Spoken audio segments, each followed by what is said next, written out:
गणाधिपतये नमः। वक्रतुंड महाकाय सूर्यकोटिसमप्रभ निर्विघ्नं कुरु मे देव सर्वकार्येषु सर्वदा। या कुन्देन्दुतुषारहारधवला या शुभ्रवस्त्रावृता या वीणावरदण्डमण्डला या श्वेतपद्मासना या शङ्करप्रभृतिभिर्देवैः सदा वन्दिता। सा मां पातु सरस्वती भगवती निःशेषजाड्यापहा।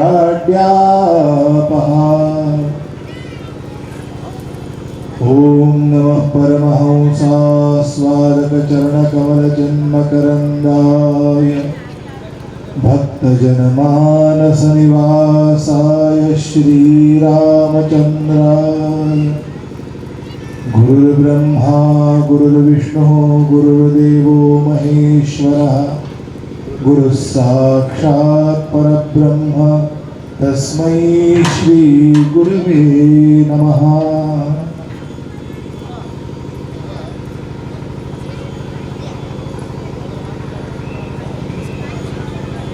भगवान प्रभू श्री रामचंद्रांच्या असीम कृपेने आणि श्री सद्गुरु व्यंकटेश दाजी महाराजांच्या दिव्य आशीर्वाद रूपी पाठबळाच्या जोरावर आपला हा समारंभ आनंदाने पार पडत आहे। आज दुसरा दिवस आपण सर्वजण मोठ्या उत्साहाने या कार्यक्रमात सहभागी होतोय आणि यज्ञाचा कार्यक्रम पार पडला। आता महाप्रसाद, आधी आरती, मग महाप्रसाद। पण या निमित्ताने आपण ठरल्याप्रमाणे रामायणासंदर्भात आपल्याला रोज काही थोडंफार चिंतन करायचंय। रामाची कथा, रामायणाची कथा सलग चालेल अशी नाही, पण त्या रामायणातले प्रसंग जेणेकरून आपल्याला रामायणातल्या वेगवेगळ्या पैलूंवर आपण विचार करून राममय व्हावं, नाममय व्हावं आणि रामप्रभूंचं स्वरूप आपल्या हृदयामध्ये घट्टपणे बसावं, हाच हेतू। कारण रामप्रभूंचं आपल्या आयुष्यातलं महत्त्व काय असं जर म्हणलं तर रामरक्षेमध्ये फार सुंदर श्लोक आलेला आहे। आरामः कल्पवृक्षाणां विरामः सकलापदाम् अभिरामस्त्रिलोकानां राम श्रीमान् सनः प्रभुः। आरामः कल्पवृक्षाणां, आराम म्हणजे आपण व्यवहारात म्हणतो तो आराम नाही, आराम म्हणजे एक मोठं उद्यान। आणि हे उद्यान कशाचं? आरामः कल्पवृक्षाणां। एखादा कल्पवृक्ष जर असेल, कल्पवृक्षाचा परिणाम किंवा कल्पवृक्षाचं महत्त्व, कल्पवृक्षाचं कार्य आपल्या सर्वांना ऐकून आहोत, जाणून आहोत की कल्पवृक्षाच्या खाली बसून आपण जी काही कल्पना करू ते कल्पवृक्ष आपल्याला फळ देतं। असा एक कल्पवृक्ष, कल्पवृक्षाबद्दल म्हणलं ना, परमेश्वर भक्तांना, आपल्या सर्वांना भरपूर काही देत असतो। देणाऱ्याचे हात हजारो, दुबळी माझी झोळी। कल्पवृक्षाच्या खाली बसून आपण जर काही चांगलं मागितलं तर कल्पवृक्ष देतो। याबद्दलचे अनेक विनोद किंवा अनेक प्रसंग, दंतकथा, कीर्तना, प्रवचनामध्ये आपण ऐकतो की एक व्यक्ती काय, देव कृपा करतो, पण कृपा घ्यायला सुद्धा, कृपा समजून घ्यायला पण अक्कल लागते। अक्कल म्हणल्यापेक्षा सद्गुरू कृपा लागते, आपली पूर्व पुण्याई असावी लागते, तर केलेली कृपा समजते, अन्यथा केलेली कृपा समजतही नाही। आणि तिचं महत्त्व न कळल्यामुळे तो महत्संगती कृपा आपण व्यर्थ दवडतो। कल्पवृक्ष मागितलेलं फळ देतो। एकदा गंमत अशी झाली की एक जीव, एक माणूस दुपारच्या वेळी प्रसिद्ध कथा आहे, प्रसिद्ध दृष्टांत आहे की दुपारच्या वेळी चालत चालत चालला होता, प्रवास करतोय, थकल्यामुळे एका झाडाखाली बसला आणि झाडाखाली बसल्यानंतर खूप भुकेला आहे, तहानलेला आहे आणि अशा वेळी त्याला तहान लागली, भूक लागलेली, काय करावं म्हणून विचार करतोय. झाडाखाली बसला आणि झाडाखाली बसल्यानंतर त्याला आठवण झाली, किती तहान लागली, पहिला थंडगार पाणी मिळालं असतं तर बरं झालं असतं. त्यानं म्हणायला उशीर, त्याच्या बाजूला लगेचच एक सुंदर थंडगार पाण्याचा घडा प्रकट झाला आणि त्याला कळालं नाही की घडा कुठून आला, पण त्याला वाटलं तहान लागली आधीच असेल, आपलं लक्ष गेलं नसेल, म्हणून त्यानं त्या घड्यातलं पाणी घटाघटा तो प्यायला. ते पाणी पिल्यानंतर तो विचार करू लागला की थंडगार पाणी मिळालं, तहान तर शांत झाली, पण भूक लागली, खायला काही मिळालं तर बरं होईल, खायला काही मिळाल्यानंतर जरा चांगलं चुंगलं जरा काही खायला मिळालं तर बरं होईल असं म्हणायला उशीर, त्याच्या बाजूला पंचपक्वान्न पात्रामध्ये प्रकट झाली. ती पंचपक्वान्न तो खायला लागला. आता पोटभर जेवला, भूक लागली होती, पोटात अन्न गेल्यानंतर जरा डोकं अजून जास्त चालायला लागलं. आधी भुकेने कळालं नाही, पण आता डोकं जरा जास्त चालायला लागलं. अरे मी एवढं तर मागितलंय, पोट भरलंय, आता पोट एवढं तुडुंब भरलंय की झोप यायला लागली. तेव्हा झोपायला जरा पलंग बिलंग असता, जरा पाय कोणी दाबून दिले असतं तर बरं झालं असतं असं मनात म्हणायला उशीर की त्या ठिकाणी लगेच एक सुंदर दिवाण निर्माण झाला, पलंग निर्माण झाला. एवढंच नव्हे तर पलंगावर पाय दाबायला सेवक पण निर्माण झाले, दासी निर्माण झाल्या आणि झोपला पलंगावर पाय दाबायला सेवकाने सुरुवात केली, प्रारंभ केला. हा विचार करतोय, एवढं जर मी माझ्या मनासारखं बोलतोय आणि तिथे येतं इथं भूतभीत तर बसलेलं नसेल एखादं, हा, आणि असं म्हणायला उशीर लगेच एक पिशाच समोर प्रकट झालं. यानं मनात विचार केला, अरे बापरे भूत आलं, आता यानं मला खाल्लं तर. कल्पना करायला उशीर, पुढचं काय झालं आपल्याला सांगायची गरज नाही. म्हणून विचार करण्याची गोष्ट आहे की कृपा झाल्यानंतर सुद्धा कृपा पचवायची कशी यालाही अक्कल लागते. अनेक वेळा संतांच्या चरित्रामध्ये अनेक संतांनी, गोरोबा काकांनी डोक्यामध्ये थापी मारून प्रत्येकाची योग्यता पाहिल्याची दृष्टांत आपण बघतो. संतांचे फटके खायला पण नशीब लागतं, संतांचा मार खायला, संतांचं बोलणं खायला सुद्धा नशीब लागतं. कारण संत जेव्हा रागवतात तेव्हा त्या रागवण्यामधून त्या व्यक्तीतला दोष दूर होऊन त्याच्यावरती फार मोठी कृपा असते. पण याच्या सगळ्या संदर्भामध्ये ती कृपा पचवणं अवघड आहे, समजून घेणं अवघड आहे. रामप्रभूंनी, भगवंतांनी आपल्याला हे शरीर दिलेलं आहे. या शरीरामध्ये जो कॉम्प्युटर आहे, आपला जो मेंदू आहे, या मेंदूची जी शक्ती जर मोजली तर हजारो कॉम्प्युटर मिळून जे काम करू शकत नाही, कितीही सिस्टमॅटिक त्याला पद्धतीने AI पद्धतीने बनवलं तरी माणसाचा मेंदू जे काम करू शकतो ते काम हजार कॉम्प्युटर मिळून पण करू शकत नाही. एवढं मास्टर कॉम्प्युटर आपल्याला परमेश्वरानं दिलंय, एवढे हातपाय दिलेले, पण ते सगळे दिल्यानंतर सुद्धा परमेश्वराची जर सेवा आपल्या हातून घडली नाही तर आपलं जीवन व्यर्थ आहे.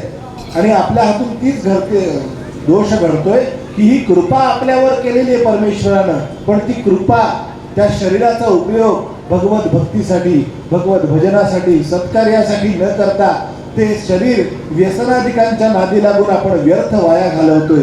जी बुद्धी रामप्रभूंच्या कथांचं चिंतन करायला दिली, जी वाणी भगवंताचं नामस्मरण उच्चारण करण्यासाठी, भजन करण्यासाठी दिलेली आहे, त्या वाणीने लोकांच्या निंदा नालस्ती करण्यात, त्या बुद्धीने लोकांची उणे चिंतन करण्यामध्ये अनेक मनुष्यांचं जीव, शरीर किंवा आयुष्य व्यर्थ जातं.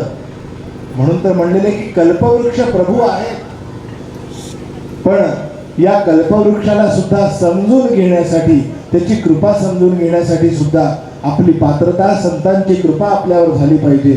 म्हणून तर म्हणलेले रामप्रभू हे कल्पवृक्षांच्या बगीच्यासारखे, एक कल्पवृक्षाने, कल्पवृक्षांचे अनेक त्या ठिकाणी समूह आहे, अशा ठिकाणी तो कल्पवृक्षांचा बगीचा. आराम कल्पवृक्षाणाम विराम सकलापदाम. कितीही जरी मोठं संकट आलं, आपदा आली तरी सुद्धा रामप्रभूंचं, भगवान शिवशंकर सुद्धा म्हणतात, रामा ते शतकोटी दो अक्षरी वाचलो. रामाचे शतकोटी अभंग आहेत, शतकोटी शतकोटी चरितं रघुनाथस्य शतकोटी प्रविस्तरम एकैकम अक्षरम पुंसाम महापातकनाशनम. रामायणातलं एक एक अक्षर सुद्धा महान पातकांचं नाश करणार आहे. म्हणून तर आराम कल्पवृक्षाणाम विराम सकला पदाम. कितीही मोठं संकट असेल तरी सुद्धा रामनामाने ते संकट दूर झाल्याशिवाय राहत नाही, अशी शक्ती रामनामाची. अभिराम स्त्रिलोकानाम. सगळ्या जगातल्या सर्व प्राणीमात्रांचा जीवाचा आराम, सगळा अभिराम म्हणजे आनंद. सगळ्या जीवांचा जर तो आनंद आहे, परमानंद आहे, तो राम आहे. अभिराम त्रिलोकानाम. राम श्रीमान सरह प्रभू. आणि असा हा श्रीमान असलेला राम आमचा प्रभू आहे, आमचा देव आहे. श्रीमान म्हणजे कोणाला म्हणायचं? नुसतं आजकाल कोणाच्याही नावासमोर श्रीमान लावलं म्हणजे तो श्रीमान होत नाही. आपण मर्यादा म्हणून, व्यवहार मर्यादा म्हणून श्रीमान नावासमोर लावतो, श्री लावतो. पण श्रीमान कोणाला म्हणायचो? जो श्रीने युक्त आहे, जो श्रीमंत आहे, जे श्री गुणांनी युक्त आहे. आता श्री कशाला म्हणायचं? भगवान कोणाला म्हणायचं? ऐश्वर्यस्य समग्रस्य धर्मस्य यशस श्रियः ज्ञान वैराग्ययोश्चैव षण्णाम भग इति रणा. भगवान कोणाला म्हणायचं? तर सगळ्या प्रकारचं ऐश्वर्य, धर्म, यश, श्रिय म्हणजे संपत्ती सगळ्या प्रकारची, त्यानंतर ज्ञान आणि वैराग्य, हे सहाही गुण ज्याच्याकडे भरपूर आहे तो श्रीमान आहे. ज्याच्याकडे भरपूर वैभव आहे, त्रिभुवनाचं साम्राज्य, तो श्रीमान. असा श्रीमान ज्याच्याकडे आध्यात्मिक साम्राज्य आहे, ज्याच्याकडे आध्यात्मिक वैभव आहे, ज्याच्याकडे लौकिक वैभव देखील आहे, अयोध्येचा चक्रवर्ती सम्राट आहे, सगळ्या पृथ्वीचा राजा आहे. आणि असा हा रामराजा आमचा प्रभू आहे. असा जर मोठा मालक असेल तर दासाला राजयाची कांता काय भीक मागे मनासिया जोगे सिद्धी पावे. अशा रामाची जो भक्ती करतो त्याला काय कमी पडणार आहे? कल्पवृक्षांचा बगीचा आहे, म्हणायची प्रार्थना करायची देखील गरज नाही. जिथे इच्छा व्यक्त केली की रामप्रभू भरभरून देणार आहे. एवढं सगळं असून सुद्धा या रामायणातल्या कथा ज्या आपण ऐकतो, या कथांमध्ये आपण रामप्रभूंनी देखील दुःख भोगलं.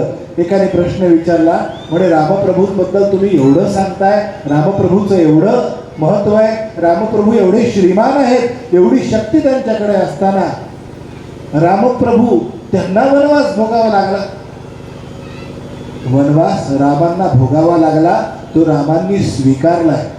रामांना भोगावा लागला नाही, रामांनी ते प्रारब्ध स्वतःहून स्वीकारले. याचं कारण असं की रामांना सर्व समाजातल्या स्तरांपर्यंत, अगदी वानरांपर्यंत सुद्धा पोहोचून सगळ्यांचा उद्धार साधायचा होता. म्हणून राम सर्वसामान्य मर्यादा पुरुषोत्तम मनुष्य अवतार धारण केलेला आहे आणि अगदी सर्वसामान्यांपर्यंत त्यांना पोहोचायचंय, सगळ्यांचा उद्धार करायचा आहे. रामावतार आणि कृष्णावतार हे पूर्णावतार म्हणलेले आहे. कारण रामावतारामध्ये आणि कृष्णावतारामध्ये आधीचे जे अवतार होते ते अवताराचेही 4 प्रकार आहेत. अंशावतार, आवेशावतार, प्रवेशावतार, अंशावतार आणि पूर्णावतार. अवतारांचेही 4 प्रकार आहेत. आवेशावतार म्हणजे एखाद्या वेळी प्रसंगी आवेश आला आणि त्याच्यामध्ये तो अवतार धारण केला. प्रवेशावतार, आवेशावतार कशाला म्हणावं?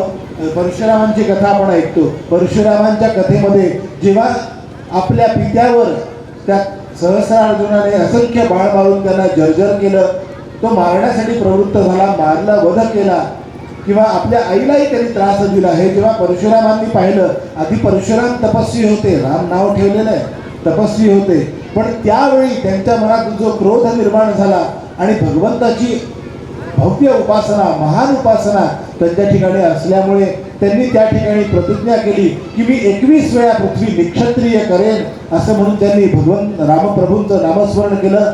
हर हर महादेवची गर्जना करून जो परशु उचलला आणि 21 वेळा पृथ्वी निक्षत्रिय करेपर्यंत ते थांबलेच नाही.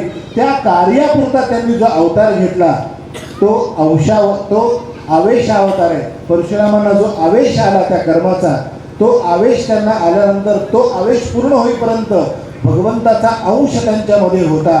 आणि जेव्हा भगवंतांनी शिवधनुष्य सीता स्वयंवरामध्ये मोडलं आणि तेव्हा ते शिवधनुष्य परशुरामांनी जनक राजाला सांभाळायला दिलेलं होतं. आणि हे परशुरामांनी शिवधनुष्य मोडल्याची बातमी परशुरामांना कळाली. रामाने मोडायचं म्हणून मोडलं नाही, फार सूक्ष्म चिंतनेवर घ्यायचं. रामाने शिवधनुष्य मोडायचं म्हणून मोडलं नाही. राम त्या धनुष्यावर प्रत्यंच्या चढवत होते. रामाची शक्ती त्या धनुष्याला पेलली नाही म्हणून शिवधनुष्य मोडलं. त्या शिवधनुष्याच्या बाबतीत वर्णन असे की ते शिवधनुष्य किती जड होतं, 300 टन जड होतं म्हणे एके ठिकाणी वर्णन. 3000 लोक ते धनुष्य उतरायला लागायचे. जसं भागवतामध्ये रामप्रभू कृष्णांनी जे धनुष्य मोडलं ते धनुष्य आणि हे शिवधनुष्य समतुल्य होते. पण रामप्रभू अमित पराक्रमी अमित तेजस्वी रामप्रभूंनी ते लीलया उचललं, प्रत्यंच्या चढवायला गेले. रामाच्या शक्तीसमोर त्या धनुष्याची शक्ती फिकी पडली आणि धनुष्य रामाचा प्रभाव पेलू शकलं नसल्यामुळे धनुष्य मोडलं. आणि दुसरं कारण त्यातला सूक्ष्म विचार असा सांगितलाय, जो वाकडा आहे ना त्याला राम मोडतो, जो सरळ आहे त्याला राम स्वीकारतो. जो मनानं वाकडा आहे, रामाने त्या ठिकाणी प्रतिकात्मक दृष्टीने सांगितलं, जो वाकडा आहे त्याला मी मोडतो. रामावतारातही मोडलंय, कृष्णावतारातही मोडलंय. आणि अशा पद्धतीने रामप्रभूंनी ते धनुष्य मोडलं. त्यावेळी परशुराम त्या ठिकाणी आलेले आहेत आणि रामाशी त्यांचा थोडासा वादविवाद झालाय की हे धनुष्य कोणी तोडलं, कोण आहे तो, कोणाची हिंमत झाली की मी दिलेलं धनुष्य जनकाला सांभाळायला राम मोडतो, कोणी मोडलं. जेव्हा सांगितलं की या रामाने मोडलं धनुष्य, रामाच्या हातून धनुष्य मोडलं गेलं. हे जेव्हा विश्वामित्रादिक जनकादिक त्या ठिकाणी उपस्थित होते, परशुरामांनी रामाकडे पाहिलं आणि रामाकडे पाहिल्यानंतर रामप्रभूंचं तेज, जे मूळ तेज होतं भगवान नारायणांचं, ते रामप्रभूंच्या ठिकाणी आलेलं होतं. रामप्रभूंच्या त्या ठिकाणी दृष्टादृष्ट झाली परशुरामांची. एके ठिकाणी हे वर्णन झालेलं आहे की रामप्रभूंची आणि परशुरामांची जेव्हा दृष्टादृष्ट झाली तेव्हा परशुरामांमध्ये जो आवेश आला होता पराक्रम करण्याचा, जो भगवंताचा अंश आला होता, तो अंश रामांमध्ये मिसळून गेला. परशुरामांचं पुढे युद्ध कार्य संपलं. तो जो आवेश होता तो तिथे थांबला आणि राम ज्योतीमध्ये तो आवेश मिसळून गेला. मूळ स्वरूपामध्ये तो आवेश मिसळून गेला. हा आवेशावतार आहे. प्रवेशावतार, ज्यावेळी समुद्रमंथन चालू होतं तेव्हा त्या मेरू मंदार बुडू लागला. किंवा गोवर्धनाचं उदाहरण आपल्याला घेता येईल की गोवर्धनाची पूजा करत असताना त्या गोवर्धनामध्ये भगवंतांनी प्रवेश केलेला आणि त्या गोवर्धनाच्या रूपाने पूजा स्वीकारली. हा गोवर्धनाचा प्रवेशावतार. अंशावतार, धन्वंतरीच्या रूपाने भगवंतांनी काही काळापुरता अवतार धारण केला किंवा नरसिंह रूपाने प्रकट झाले, हा अंशावतार आहे. आणि राम अवतार आणि कृष्ण अवतार हे पूर्णावतार आहे, जिथे ते रामप्रभू स्वतः किंवा भगवान गोपालकृष्ण स्वतः श्री विग्रह घेऊन राहिले आणि या पूर्ण पृथ्वी तलावरच्या अगदी पशुपक्ष्यां कीटकांपासून ते संत ऋषीमुनी महात्म्यांपर्यंत सर्वांवर त्यांनी कृपा केली. अशा पद्धतीचा हा पूर्णावतार ज्या रामाने धारण केला, एवढी शक्ती असून त्या रामालाही दुःख भोगावं लागलं का? एकाने प्रश्न विचारला. एवढं जर सामर्थ्य आहे तर रामानं दुःख का भोगलं? त्याचं कारण असं आहे की राम विष्णू सहस्रनामामध्ये जी भगवंताची आपण अनेक नामं घेतो त्याच्यामध्ये एक नाम आहे अमानी मानदो मान्यो लोकस्वामी त्रिलोकधृक. याच्यामध्ये अमानी आणि मानद या दोन नामांचा आपल्याला विचार करायचा आहे. भगवंत स्वतः अमानी आहे, त्यांना मान लागत नाही. कुठेही दगडात होणं, हळदी कुंकू व्हायला मनातून धारणा केली, श्रद्धेने कळवळीने प्रार्थना केली, देव दगडातही प्रकट होतात, असे अमानी आहेत.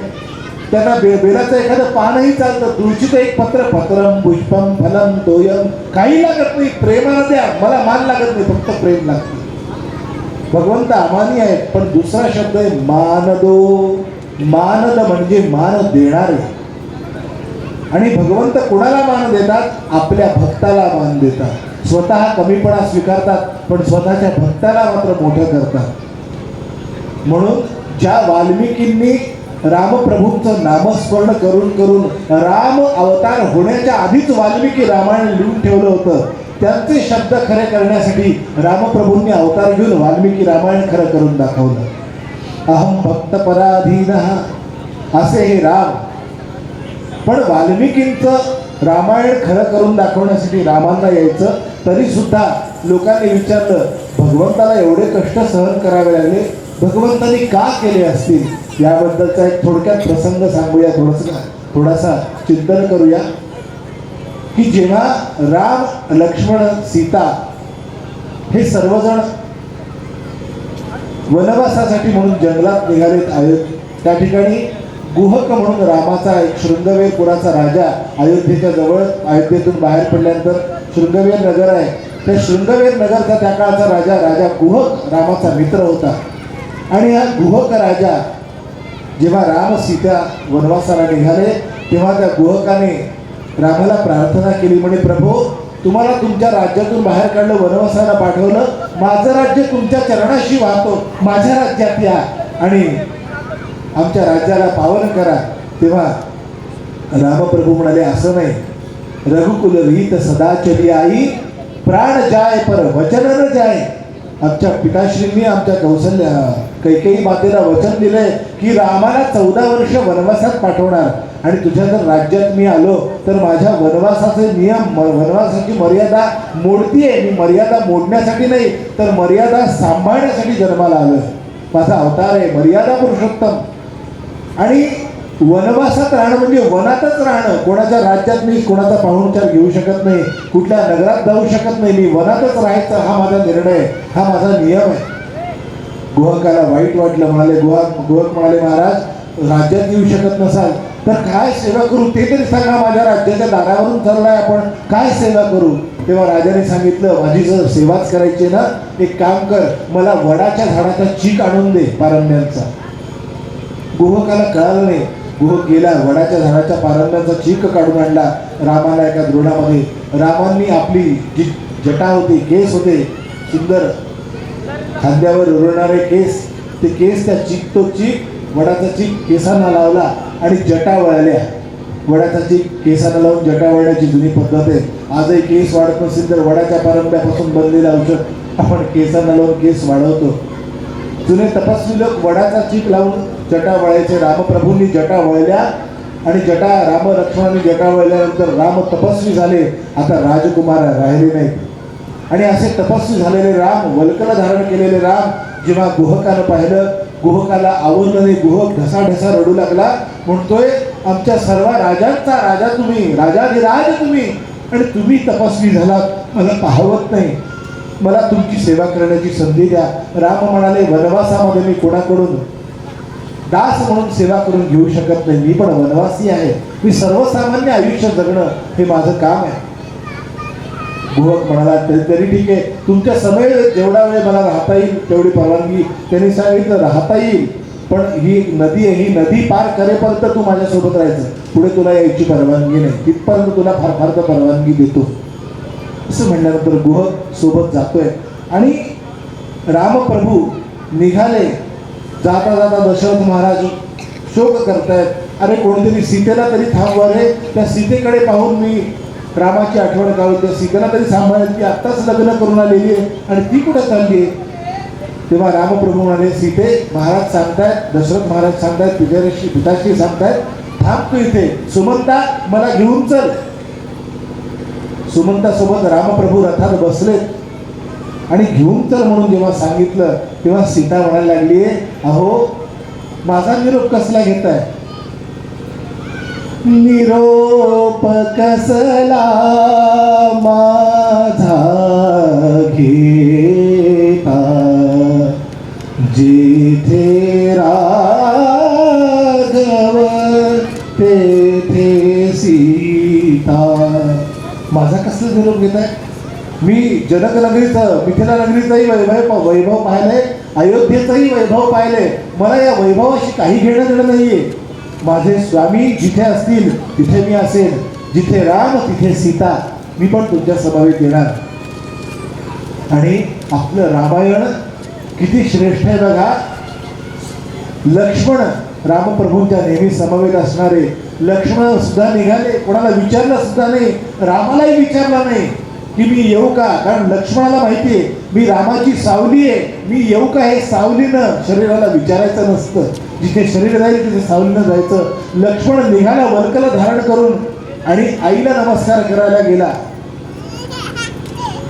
लक्ष्मणाने आईला नमस्कार केला. नमस्कार केल्यानंतर लक्ष्मणाची माता सांगते,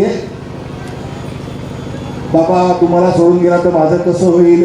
राम गेला तर गेला कौशल्याचा, तू तरी माझ्यापाशी राहा. तिला तिचं पोरग जवळ नाही, तू माझ्याजवळ राहा असं नाही म्हणाली. लक्ष्मणाची माता लक्ष्मणाला सांगते, बाळा जा, रामं दशरथं विद्धी मां विद्धी जनकात्मजां अयोध्या आटवी विद्धी गच्छतात यथा सुखम. लक्ष्मणा जा, जसा इथं आईवडिलांसोबत अयोध्येमध्ये राहिलास तसा रामाला दशरथ समज, वडील समज. मां विद्धी जनकात्मजां, तिची जानकी माता आहे, सीता आहे, तुझी वहिनी आहे, तिला आई समज, माझ्या स्वरूपात मान. आणि हे सगळं विश्वच अयोध्या मान. आणि ज्या आनंदाने अयोध्येत राहतोस ना त्या आनंदाने रामासोबत राहा. केवढा मोठा त्याग आहे रामायणाचा. अशा पद्धतीने राम लक्ष्मण सीता निघालेत. आणि निघाल्यानंतर गुहकाची आज्ञा झाली, गुहकाशी बोलणं झालं आणि गुहक सोबत निघालाय. समोर नदी आडवी आली. नदी आडवी आल्यानंतर रामाने सांगितलं, त्या गुहकाला हाक मारली, अरे बाबा ए केवटा. केवट होता तिथे, नावाडी त्याचं नाव केवट. ती नाव नदीतून इकडून तिकडून फिरते. रामप्रभूंनी रामूनच हाकाटी केली की अरे बाबा केवटा इकडे ये, आम्हाला तुझ्या नावेत बसून पलीकडे जायचंय. केवटाने रामप्रभूंना ओळखलं. कोण ओळखणार नाही? तरुणौ रूपसंपन्नौ सुकुमारौ महाबलौ पुंडरीक विशालाक्षौ चिरकृष्णाजिनांबरौ. इतके सुंदर तेजस्वी रामप्रभू केवटाने ओळखलं. आणि केवटाने रामप्रभूंचा आवाजही ओळखला, कारण तो आवाज नव्हता, ते नाद ब्रह्म होतं. केवटाने तो दिव्य ध्वनी ओळखला आणि त्याला लक्षात आलं, हे दुसरे तिसरे कोण नाही, सगळ्या जीवांचा आराम असणारे राम आहे. केवट होडी, त्याची नाव, त्याची नौका काठापर्यंत आली नाही, पाण्यातच उभी आहे. आणि तो केवट, तो नावाडी सुद्धा पाण्यातच उभा आहे. त्यानं लांबूनच त्या रामाकडे बघितलं आणि त्याच्या डोक्यात एक ट्यूब पेटली. केवट म्हणाला, काही दिवसापूर्वी मी एक घटना ऐकली आहे म्हणे. काय? अहिल्या शिळा राघवे मुक्त केली, पदी लागता दिव्य होऊन गेली. जेव्हा विश्वामित्रांसोबत राम लक्ष्मण फिरत होते, ताटिकेला मारलं आणि गौतम मुनींच्या आश्रमामध्ये विश्वामित्र राम आणि लक्ष्मणाला घेऊन गेले. तिथे गेल्यानंतर तिथे भली मोठी शिळा होती. रामप्रभूंनी विचारलं, हे काय? विश्वामित्रांनी सांगितलं, रामा तुझी चरण धूळ त्या शिळेला लागू दे, खूप वर्षापासून ती प्रतीक्षेत आहे. तेव्हा रामप्रभूंनी गुरुजींच्या आज्ञेनुसार आपली पाय धूळ, काही ठिकाणी म्हणतात रामाने पायाने स्पर्श केला, पण एके ठिकाणी सूक्ष्म चिंतन आहे, रामाने परस्त्रीला स्पर्श केला नाही. रामाच्या चरणाची धूळ त्या शिळेवर पडली आणि जड होऊन बसलेली, शिळा होऊन बसलेली ती अहिल्या उद्धार झाला. आणि त्या ठिकाणी एक स्त्री स्वरूपामध्ये ती अहिल्या प्रकट झाली. त्याच्यावर अनेक पद्धतीने चिंतन वेगळे आपल्याला फार खोलात जायचं नाही. पण ही गोष्ट केवटाने त्याच्या कानाने त्याच्या लोकांकडून ऐकली होती की या रामाने एका दगडाला पाय लावला आणि त्या दगडाची बाई झाली. आणि हे ऐकल्यानंतर केवट म्हणाला, नाही नाही नाही नाही रामा, तुम्ही राम आहेत, मी तुम्हाला ओळखलंय आणि मी तुम्हाला माझ्या नावेमध्ये सरळ बसू देणार नाही. म्हणे मग काय? माझी एक अट आहे. म्हणे काय अट आहे? तुमच्या पायाची धूळ लागली की दगडाची जर बाई झाली, या नावेमध्ये तुम्ही बसतात आणि या नावेमध्ये तुमच्या पायाची धूळ लागली, या नावाची बाई होऊन बसली तर मी काय करू? माझं पोट कशावर भरू? हाच माझा चरितार्थ आधार आहे, माझी उपजीविका याच्यावर चालते. तेव्हा तुमची धूळ या नावेला लागता कामा नये. राम म्हणाले, असं कसं होईल? मला बसायचं म्हणल्यानंतर पाय ठेवून बसावं लागेल आणि पाय ठेवल्यानंतर पायाची धूळ लागणारच.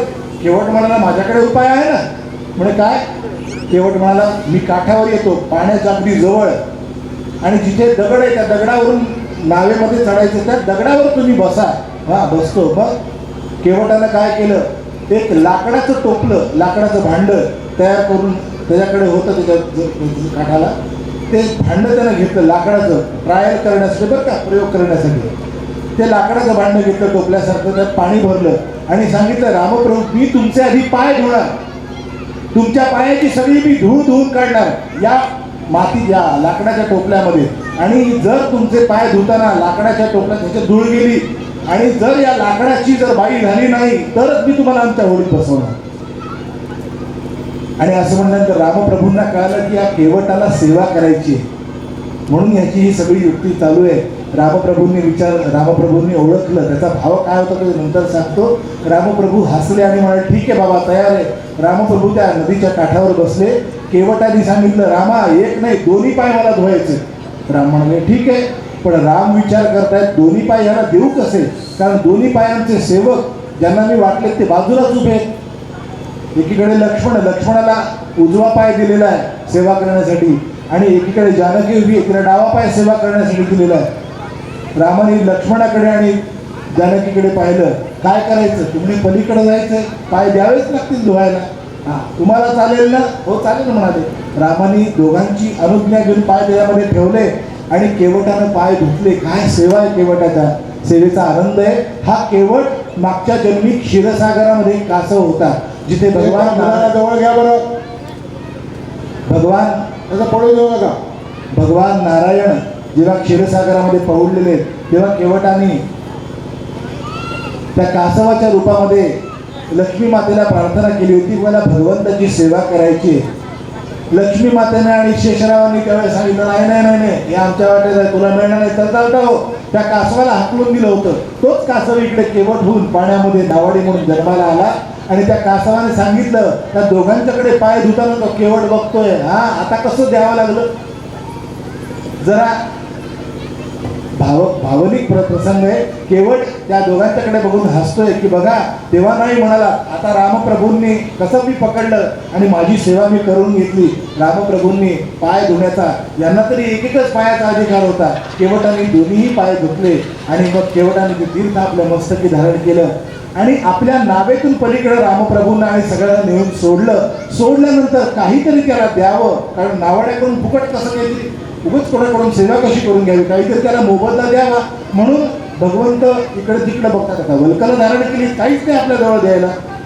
सीतामाईंना रामाच्या नजरेतलं कळालं आणि सीतामाईंच्या हातामध्ये एक मुद्रिका होती, जी मुद्रिका पुढे हनुमंताला त्यांनी दिलेली खूण म्हणून. ती मुद्रिका काढून त्यांनी रामप्रभूंच्याकडे दिली. हा, हे घ्या म्हणाले, तुम्हाला हेच पाहिजे ना. राम म्हणाले हा ठीक आहे ठीक आहे. रामाने मुद्रिका हातात घेतली आणि केवटा म्हणाले, केवटा बाबा हे घे, तू आम्हाला नदी पार करून सोडलंस, माझ्याकडे द्यायला दुसरं काही नाही, ही मुद्रिका घे. केवट म्हणाला काय म्हणून घेऊ. ते म्हणे अरे तुझ्याकडे असं फुकट कसं घ्यावं, काहीतरी तुला मेहनताना द्यावं लागेल. नाही नाही, मी घेणार नाही म्हणाला. का? मी घेणार नाही. बरं ठीक आहे, मेहनताना नाही, प्रसाद म्हणून घे. नाही नाही, घेतच नाही म्हणाले मी. का? तुम्ही शब्द बदलता जायचं ते देतातच आहे म्हणे मला, मी घेणार नाही. का? केवट म्हणाला तुम्ही माझ्या जातीचे, मी तुमच्याकडून कसं घेऊ. आता राम क्षत्रिय, थोडे राजाधिराज आणि हा सर्वसाधारण केवट नावाडी साधा, तो म्हणतोय रामा तुम्ही माझ्या जातीचे आहेत, मी तुमच्याकडून कसं घेऊ, जातीवाल्याकडून कसं घ्यावं म्हणाले. तुमचा येतो धंदा आहे, माझा येतो धंदा आहे. लक्ष्मण संतापला, हे काय बोलतोस, जीभा सोडून टाकेल. राम कुठे आणि तू कुठे, स्वतःला एका जातीचा एका बरोबरीचा म्हणतोस, तुला काही अक्कल आहे का. तू म्हणाले मला खरी अक्कल आहे, तुम्हाला तुम्ही यायची राहिली. मी साधी नदी पार करतो आणि हे लोकांना भव नदी पार करून देतात. काम दोघांचं तेच आहे, दोघंही नावाडीच होत, एका जातीचे होता मी, त्यामुळे त्यांच्याकडून मी कसं काय घेऊ. रामप्रभूंनी त्याचा भाव जाणला आणि केवटावर कृपा केली, भरभरून आशीर्वाद दिले. त्या केवटाला त्यांनी राम राज्याभिषेकाला सुद्धा बोलवेल म्हणून सांगितलं. केवट येऊ शकला नाही. रामाने तेवढ्या ह्याच्या समारंभात आठवण ठेवून त्या केवटाला प्रसाद पाठवला होता राज्याभिषेकाचा. भगवंत ज्याच्यावर कृपा करतो बघा, आपण जर भगवंताला सतत आठवत राहिलो तर भगवंतही आपली आठवण ठेवत राहतो. याच्याबद्दल अनेक उदाहरणं आपल्याला पाहायला मिळतील. आजची वेळ संपली आहे, थोडीशी 5 मिनिटं पुढेच गेली, आपली मर्यादा संपली. उद्याच्या कथेत किंवा रोज थोडं थोडं आपल्याला चिंतन करायचंय. आता लगेचच या ठिकाणी पुढच्या कार्यक्रमाची सूचना आपण एकच या चिंतन